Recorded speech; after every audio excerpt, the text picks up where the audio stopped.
Imam Ghazali tuh bikin kitab Ihya, teman-teman saya sekalian. Dalam khalwat beliau 10 tahun di Masjid Bilal, Masjid Umawi di kota Irak. Jadi teman-teman saya sekalian, Imam Al-Ghazali itu beliau udah jadi ustadz.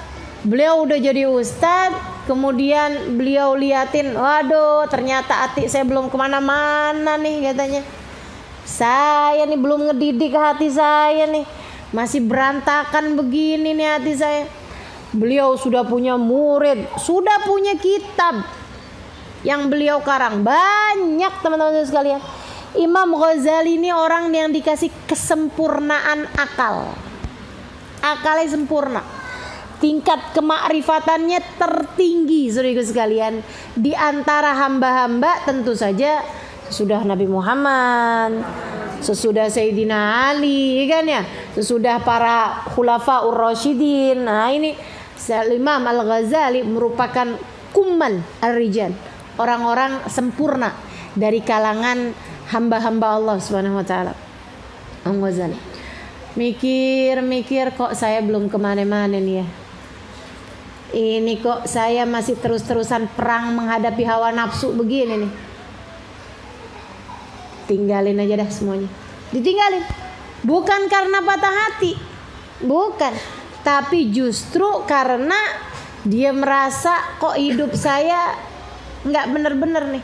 Masih berjuang terus-terusan begini nih. Kok nggak bisa ngalahin terus nih saya nih sama hawa nafsu saya nih. Jadi ditinggalin semuanya.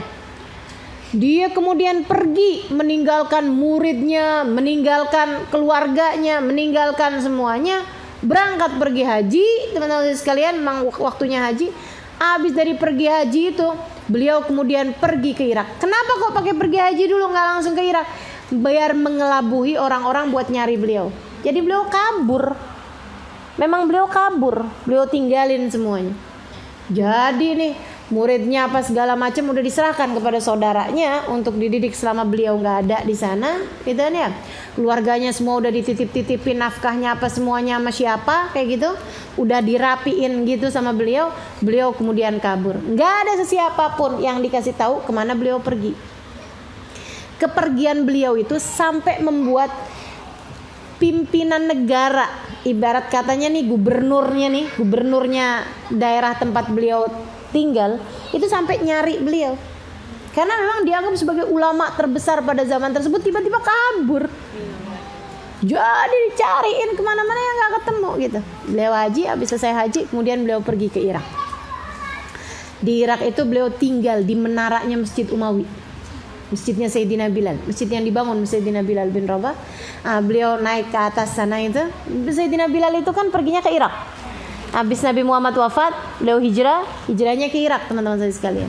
Beliau bangun masjidnya di sana, beliau ngajar di sana sampai semeninggalnya di sana. Nah, itu masjid yang beliau bangun disebut sebagai Masjid Umawi. Nah, itu di atas menaranya sana itu Imam Ghazali tinggal 10 tahun. Beliau berkholwat di sana, enggak ketemu orang.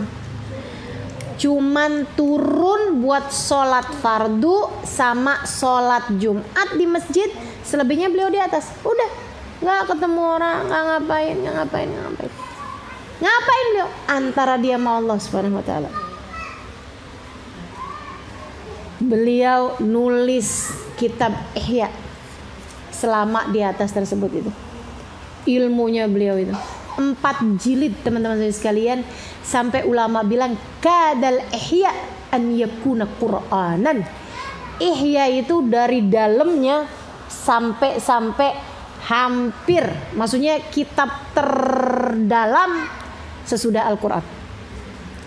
Kayak Ihya itu hampir-hampir kayak Qur'an, gitu loh. Tentu aja nggak ada yang nyamai Qur'an, firman Allah Subhanahu Wa Taala. Maksudnya dari dalam maknanya apa segala macam tuh, kalau orang Ihya itu sendiri isinya adalah isinya Al-Qur'an. Kan gitu ya? Tata cara menghadap kepada Allah Subhanahu Wa Taala, bikin hati bener tuh kayak gimana? Baca Ihya kamu. Gitu. Tuh teman-teman sekalian, Ihya. Karenanya nggak bisa Ihya dipelajari tanpa guru. Ngaco nih. Kalau ada orang mau belajar Ihya nggak pakai guru, nggak ngerti kamu. Itu sama aja kayak orang mau jadi pelayar, Orang yang bahkan berenang aja kagak bisa. Berenang gak bisa, nyari ikan di lautan gak bisa, kemudian jadi pelayar, ya mati kamu. Kena badai kamu gak bisa ngapain, buat makan kamu gak bisa nyari ikan, kan gitu ya. Maka celaka. Gak bisa teman-teman saya sekalian. Belajar ya mesti punya guru. Dan juga bukan asal-asal nih, bukan asal-asal. Orang kemudian belum pernah belajar apa-apa langsung belajar ihya. Ya rusak. Rusak. Saya ngamalin apa yang ada di ihya, nggak bisa. Sama aja kayak orang, saya mau belajar Al-Quran, nggak perlu pakai guru. Ya ngaco. Ya, syaratnya orang mau belajar Quran, nah itu kan mesti belajar bahasa Arabnya dulu. Mesti punya gurunya. Cari tahu sebab nuzul, cari tahu segala macam. Ilmunya Quran tuh luas banget, dia nggak bisa asal-asal. Apalagi belajar ihya dari terjemah ihya. Ya Allah, nggak ngerti apa-apa, nggak paham apa-apa, kan begitu tuh. Asal aja gitu, ambil ihya dipelajarin, bahkan bukan dari bahasa Arabnya ihya, tapi dari terjemahannya ihya. Innalillahi wa inna ilaihi raji'un. Ustazah kok kenapa bisa berpendapat begini-begini? Padahal Imam Ghazali bilang dalam ihya. Tunggu. Kamu belajar ihya dari mana? Saya baca terjemahannya Ustazah. Waduh. Jangan teman-teman saya sekalian. Itu kayak mau naik sepeda atau mau naik beca, tapi perginya ke Kalimantan.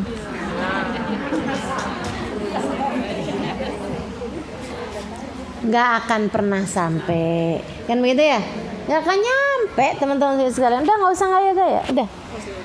Ustazah kalau nggak punya guru gitu, nggak bisa bahasa Arabnya juga, kalau kitab-kitab yang mau dipelajarin apaan? Kayak kitab-kitab ini nih, kitab-kitab awam yang kita pelajarin nih. Ini aja saya tidak sarankan kamu bacanya tanpa guru. Baca sendiri coba ngerti. Rada repot ya. Ada yang dimengerti tapi banyak yang nggak dimengerti. Mesti ada gurunya teman-teman sekalian, apalagi kalau kelas-kelasnya ihya.